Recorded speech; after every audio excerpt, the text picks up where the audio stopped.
Hello everybody, welcome back to another video, and today I'm going to be talking about another crazy trade that just went down in the NBA during this really interesting offseason.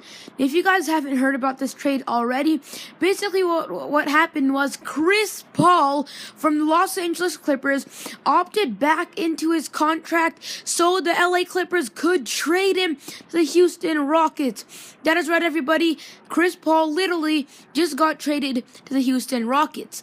Now, in exchange, the Clippers got Patrick Beverley, Sam Dekker, Lou Williams, and the 2018 protected first-round pick.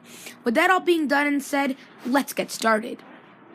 So basically, Chris Paul, he chose to go to the Rockets because he opted back into his contract. But let's talk about what this means for both teams.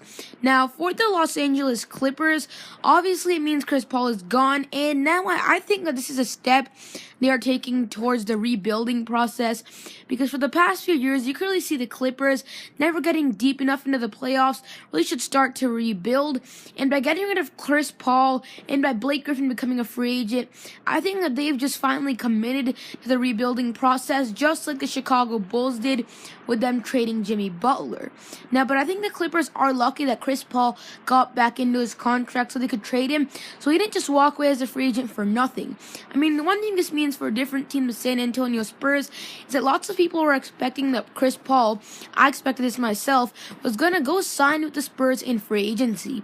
That would have been bad for the Clippers because that meant they would have just let an all-star point guard walk away and not get anything for him. But now at least they get to make a trade for him. I think this is great for LA. They get to start that rebuilding process that I've said before that they need to do. Now, let's talk about the players they got back, starting off with Patrick Beverley. Now, Patrick Beverley is sort of young, but he is sort of a veteran, so I don't think he will fit in too well with this rebuilding process.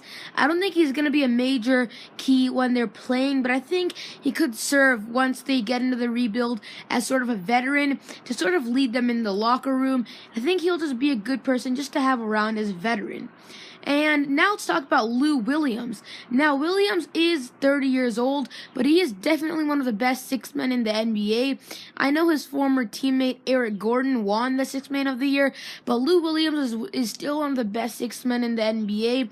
Now, as I get into this rebuilding process, obviously it's going to start to decline. He's 30 years old. I mean, unless he's like LeBron James and can keep this all up, he's going to slowly start to decline, but I still think that will be another great veteran. By the time they get the rebuilding process finished, Lou Williams will be another great veteran for them to have around. I think he will still be able to provide some key minutes for them, just like Vince Carter did for the Grizzlies this season. And finally, let's talk about Sam Dekker in the 2018 first-round protected pick.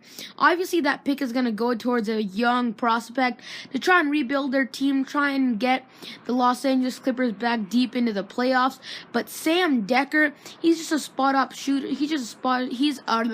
I can't even talk, sorry.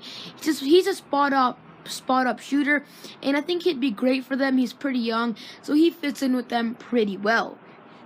But now let's talk about the other team, the Houston Rockets. Now, the Rockets got Chris Paul, and I think it's great. They have Chris Paul and James Harden. I think now they have enough to actually be sort of a challenge to the Warriors. If they pull off one more trade, maybe get another key player, I think they'll have a better chance at challenging the Warriors. But right now, they're looking pretty well. But the thing I don't understand is for the Rockets, this trade actually doesn't make too much sense. I mean, obviously, having Chris Paul and James Harden on the same team looks great on paper, but I'm not really sure if they can actually work out. I mean, James Harden is used to being a dominant ball handler. He was basically the Rockets' point guard for this past season, and he did very well at it, obviously an MVP finalist. But I don't really know if he and Chris Paul will work out together that well, because honestly, Harden is used to being a ball-dominant player, and Chris Paul likes to handle the ball a lot. So I don't really know how them two are going to work out, because Harden's obviously going to be seeing the ball a lot less, or maybe they'll rotate that and they'll have Chris Paul seeing the ball a lot less. But nevertheless, something is going to have to change with the Rockets here now that they have Paul and James Harden. Now let's talk about a few other things that this brings in to the league. And first of all, the Spurs. The Spurs, obviously, me and a lot of other people believe that the Spurs would have actually given the Warriors a pretty tough challenge in that Western Conference Finals before Kawhi Leonard got injured like that. And I think Chris Paul would have really helped that effort. But now that he got traded to the Rockets, I really don't know what they can do to try to get some more people to try to push past the Warriors. That's about it for the video. I hope you all did enjoy. I know it was short, but I will be making more videos as more trades and ideas begin to develop this offseason. And I'll see you guys in the next video. Goodbye, everybody.